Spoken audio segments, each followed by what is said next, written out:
बिहार के बाहर जो लोग इन क्षेत्रों में काम कर रहे हैं उनको बिहार के अंदर में लाया जाए। उद्योग के क्षेत्र में तेजी से काम होगा ताकि रोजगार के अवसर लोगों को मिलेंगे। ये भी एक निर्णय हुआ है, समिति का गठन किया गया है और एआई के क्षेत्र में इसका लाभ विभिन्न विभागों में कैसे लिया जाए। पटना समेत जो हमारे कुल 9 प्रमंडलीय मुख्यालय शहर हैं, प्रथम चरण में इनके अलावा सोनपुर और सीतामढ़ी में, जहाँ पर माता सीता के मंदिर का निर्माण का काम चल रहा है, वहाँ पर भी हम लोग सीतापुरम शहर को बसाने के लिए और 9 प्रमंडलीय मुख्यालय और सोनपुर कुल 11 को निश्चित रूप से उद्योग के क्षेत्र में तेजी से काम करना है। इनको कैसे कम से कम समय में और हम लोग क्रियान्वित करेंगे। नमस्कार, मेरा नाम सागर कुमार है और आप न्यूज़ हाट देख रहे हैं। देखिए, नई सरकार की पहली कैबिनेट बैठक में महत्वपूर्ण एजेंडों पर फैसले ले लिए गए हैं। नीतीश कुमार ने कल ही हाजीपुर में कई फैक्ट्रियों में जाकर यह संदेश दे दिया था कि इस नई सरकार की प्राथमिकताएं क्या होने वाली है और आज के कैबिनेट में अहम 3 प्रस्ताव जो है वो उद्योग विभाग के तरफ से ही आए हैं। स्पष्ट तौर से सरकार उद्योग की दृष्टिकोण से बिहार को विकसित राज्य बनाना चाहती है। और देखिए, जो पहला एजेंडा आज पास हुआ है उसमें ही कहा गया है कि बिहार को पूर्वी भारत का नया टेक हब के रूप में विकसित करने के उद्देश्य से कई corridor, defence corridor, semiconductor corridor, manufacturing park, global capability centre, mega tech city व फिनटेक सिटी इत्यादि की स्थापना जो है वो की जाएगी। देखिए, मुख्य सचिव प्रत्यय अमृत जो है वो कैबिनेट ब्रीफिंग कर रहे थे। क्या कुछ कहा है उन्होंने, पहले उनके बयान को सुनिए।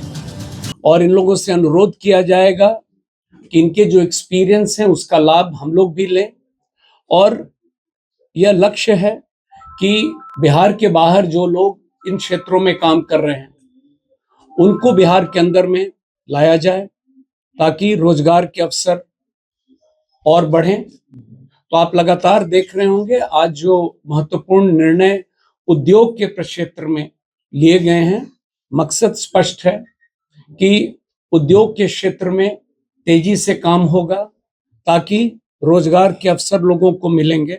और अगला निर्णय है आर्टिफिशियल इंटेलिजेंस को मिशन मोड में काम करने के लिए। ये भी एक निर्णय हुआ है, समिति का गठन किया गया है और एआई के क्षेत्र में इसका लाभ विभिन्न विभागों में कैसे लिया जाए, चाहे वो हमारे सरकारी कर्मचारी हों, पदाधिकारी हों या बिहार के लोग हों, सबके लिए इसको कैसे फैसिलिटेट किया जाए। तो इस समिति की भी स्थापना आज कैबिनेट ने स्वीकृति दी है और इसमें भी जो बेस्ट ब्रेन्स हैं, जो कंपनीज हैं, प्राइवेट प्लेयर्स हैं, उनको भी कोऑप्ट किया जाएगा ताकि बिहार आर्टिफिशियल इंटेलिजेंस मिशन की स्थापना हम लोग कर सकें।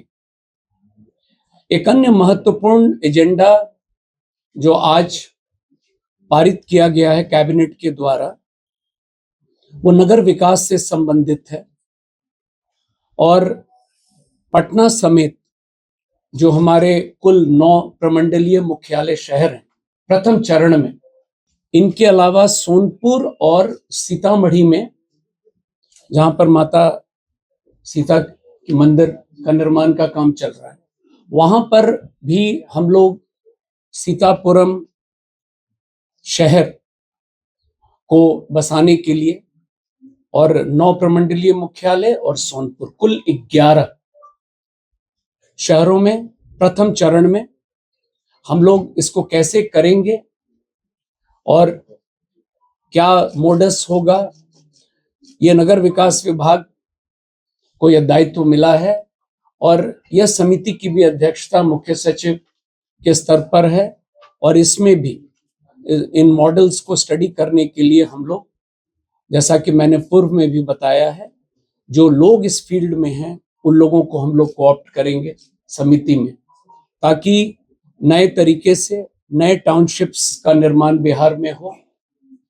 और ओवरऑल जो थ्रस्ट है आज के कैबिनेट का, प्रथम कैबिनेट में, वो निश्चित रूप से उद्योग के क्षेत्र में तेजी से काम करना है। और उसी कड़ी में जो आज अंतिम एजेंडा, वो आप अवगत हैं, बिहार में 9 चीनी मिल बंद पड़े हैं और 25 चीनी मिल को खोलने की बात हुई है नए।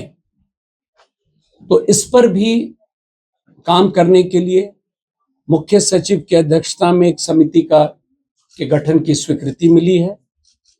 और इनको कैसे कम से कम समय में और हम लोग क्रियान्वित करेंगे, ये निर्णय आज हुआ है। तो कुल मिला जुला कर ये महत्वपूर्ण आज निर्णय कैबिनेट के द्वारा हुआ है। और गोल बहुत स्पष्ट है कि उद्योग के क्षेत्र में और रोजगार के अवसर को तेजी से हम लोगों को बढ़ावा देना है। धन्यवाद। तो आपने देखा कि न्यू एज इकोनॉमी अंतर्गत वैश्विक बैक एंड हब एवं ग्लोबल वर्क पैलेस और जो स्टार्टअप करने वाले जो लोग हैं उनकी पहचान करके उनकी सहायता जो है कहीं ना कहीं बिहार के विकास में लेने के लिए कई जो है वो प्लान बनाए गए हैं। अब दिलीप जायसवाल जो बिहार सरकार के माननीय उद्योग मंत्री हैं, उनके हाथ में जिम्मा है। अब देखिए बिहार का जो विकास है वो किस लेवल पर जाएगा, आज की पहली कैबिनेट में ही ये चीज़ पता चल सकता है। फिलहाल इस वीडियो में इतना ही। देखते रहिए न्यूज़ 8। बहुत बहुत धन्यवाद।